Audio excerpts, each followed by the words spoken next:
Ассалому алейкум ва рахматуллоҳ. ин сар як наворо тамошо карем. раиси ҷавонои ноҳияи Ванҷ дар бораи риш гап зод, дар бораи ришдорро. ман мехоҳам ки як-ду сухан, як-ду ҷавоб барои ҳамун ноҷавонмард, номусулмон бигӯм, бирасонаш. Умар разиаллоҳу ан гуфт ки вақте мешавад ки мунофиқ, даюс, мартад, ай мартад буданшон, ай беномус, ай мунофиқ буданшон фахр менан, ифтихор менан.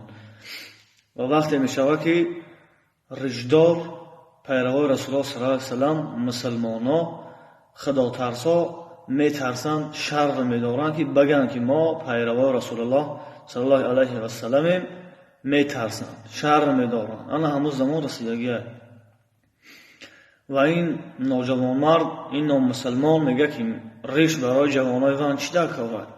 риш барои ҷавонои ван чӣ дакорад? пас гӯш кун.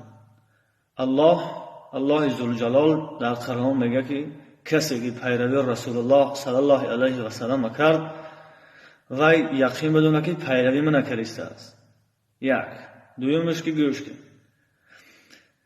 қатъи ҷавони бериш, ранги то ворино дар як ҷо шастан дараст нест, дар як хона тоқа шастан мумкин нест. ту фитнай, ту медуни чӣ? ту як шарми, ту як бадбахтӣ, ҷавонӣ, бадбахтӣ, ту барои ҷавоно ту бадбахтӣ. фаҳмидӣ?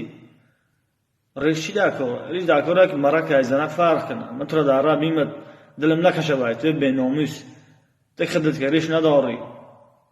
به اون مردم گرش بمونن. تو در رئیس جوانان تو وظیفه چیست؟ وظیفه تو ایده میری دیگه نه به ناموس.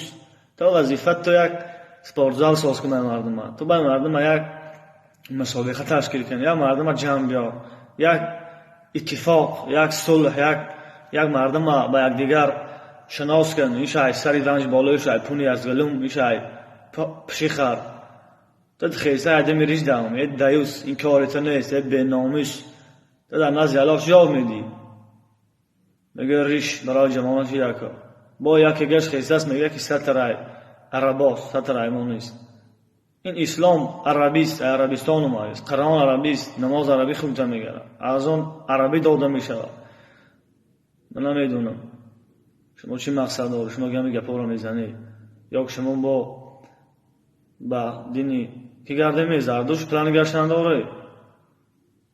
انشاءالله تا آخر نفس تا که تا چند زندم تا چند زنده مسلمانان انشاءالله ما از سطر ورش اسلام انشاءالله ما محافظت می‌کنیم. السلام علیکم و رحمت الله.